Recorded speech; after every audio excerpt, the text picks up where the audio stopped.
Dass eine Sonnenblume so groß wird, dafür braucht sie ordentlich Wasser. Jetzt ist es momentan ziemlich heiß, wie man sehen kann. Und wirklich viel gießen darf man momentan auch nicht, denn es gibt schon manche Orte in Hessen, da ist Wassernotstand. Und deshalb sind wir heute bei Susanne Klinger in der Gartenakademie. Und ich freue mich sehr, dass sie Zeit für uns gefunden hat, denn sie werden uns jetzt mal zeigen und auch verraten, wie man perfekt gießen kann, wenn man denn überhaupt gießen darf.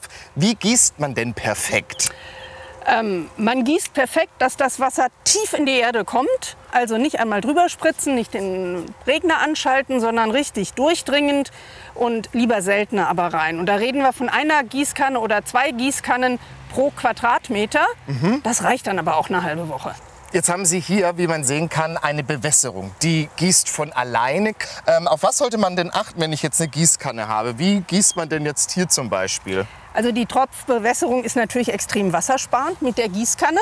Ne, wenn ich hier einfach mal drüber gieße. Reicht das schon?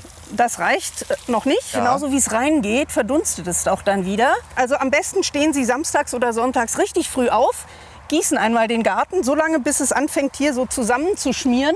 Ne, sowas. Ja.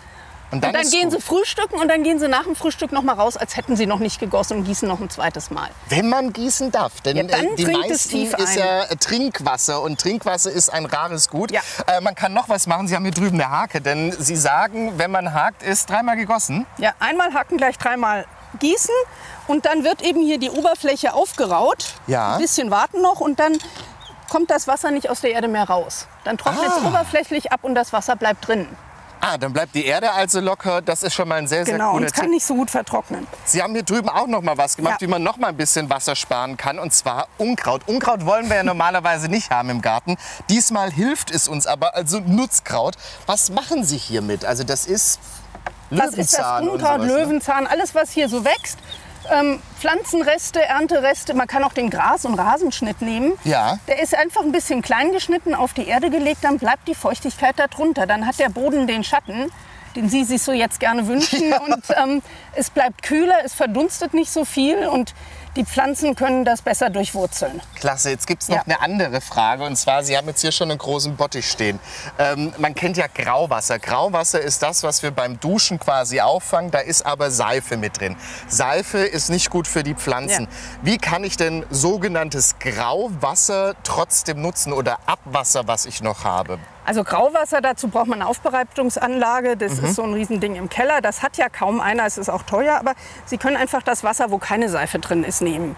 Also ich habe immer den Eimer in der Küche stehen und beim Salatwaschen kippe ich das rein. Und dann kommt einiges zusammen. Oder auch beim Duschen das erste kalte Wasser.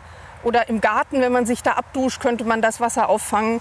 Und dann kann man es daraus wirklich, gern auch mit so einem Eimerchen, an die Pflanze gießen. Und dann geht es direkt bis an die Wurzeln durch. Gerade bei jungen Pflanzen, Klasse. die freuen sich sehr, wenn sie es direkt serviert kriegen. Und schon haben wir wieder Wasser gespart, weil so wäre es im Abfluss gelandet. Und wenn man es auffangen, kriegen Ja. es die Pflänzchen. Vielen Dank. Ganz früh morgens also am besten gießen, das hilft den Pflanzen umso mehr. Danke, dass Sie sich die Zeit genommen haben. Und ja, viel Spaß im Garten, wenn Sie gießen dürfen oder eben mit den Tipps einfach das Wasser auffangen. Und dann dürfen Sie auch ein bisschen gießen.